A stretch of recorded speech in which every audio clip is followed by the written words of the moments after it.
You know, there is an entire generation out there that doesn't just use technology, they actually think in the language of algorithms. We're talking about anyone born after 2007. They're true digital natives, and their way of seeing the world is just fundamentally different from anything that's come before. So, to really get a handle on just how different they are, I want to tell you a quick story about two children and their very first emails. It sounds super simple, I know, but trust me, it reveals something huge about the algorithmic world we all live in now. Okay, so there's this researcher, Alexandra Samuel, and she tells this amazing story about her kids. Her 10-year-old gets a Gmail account for the first time, and what's the very first email they send? This. Just magic wand, magic wand, magic wand, over and over again. Kind of weird, right? And then, get this, in the same year, her 7-year-old gets an account and does pretty much the exact same thing, but with the words toy robot. Now at first, you'd probably just think, okay, they're just kids being goofy.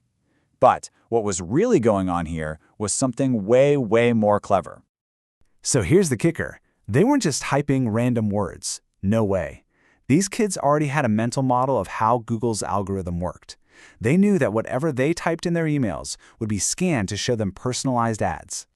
So they were intentionally training the algorithm to show them ads for what they wanted for Christmas. I mean, think about that. They weren't writing to Santa. They were programming the ad machine. That level of algorithmic intuition, it's just second nature to them. And that story is the perfect jumping-off point for what we're talking about today, this post-2007 generation, or what we're calling the algorithmic natives. So let's dig into why that specific year is such a critical turning point. 2007? What happened in 2007? Well, the very first iPhone came out. And for anyone born after that, a world without smartphones and touchscreens, it's literally unimaginable. This tech wasn't some new gadget they had to learn, it was just a fundamental part of their reality from day one. And this immersion starts almost from birth.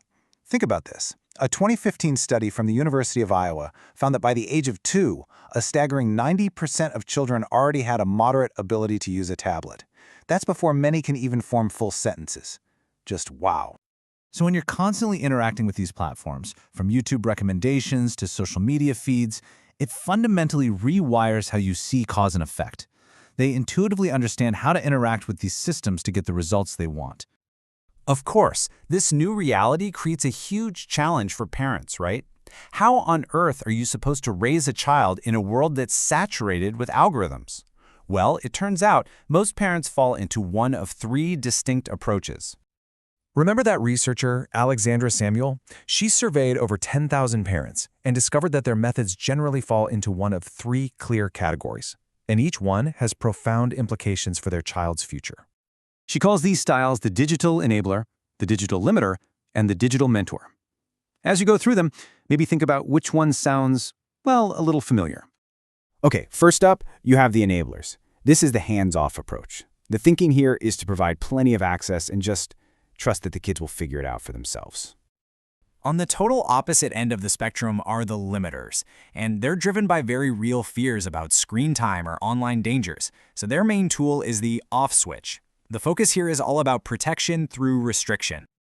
And finally, there's the mentor. Now, this isn't about just allowing or restricting, it's about engaging. These are the parents who get right in there with their kids, using technology as a tool to connect and teach critical skills along the way. So why does all this matter?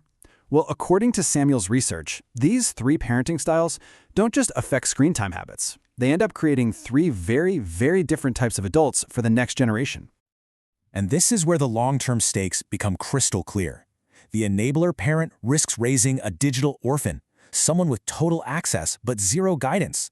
The limiter can create a digital exile, someone who's cut off from the tools of the modern world. But the mentor cultivates a digital heir, someone who inherits the actual skills to thrive. And the difference becomes especially obvious when we think about the future of work. The digital exile, having been shielded from technology, is probably going to struggle in a data-driven world. The digital heir, on the other hand, has been trained to navigate both the physical and virtual realms, positioning them perfectly to succeed.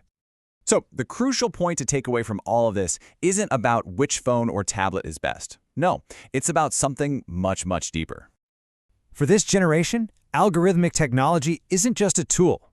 A smart speaker answers their homework questions. A streaming service knows exactly what video they want to watch next. These systems are constant companions, shaping their worldviews and preferences in a way that is deeply, deeply personal. Which really forces us to look around our own lives and ask that question, right? To what extent are these algorithms already playing a role in raising our kids, answering their questions, and guiding their choices? And that's the ultimate takeaway. Those kids who sent those magic wand emails, they already get it. The future isn't about the next shiny gadget. It's about how we all learn to live with, guide, and even harness the invisible algorithmic forces that are now a permanent part of our world. The real question is, are we prepared to be their mentors?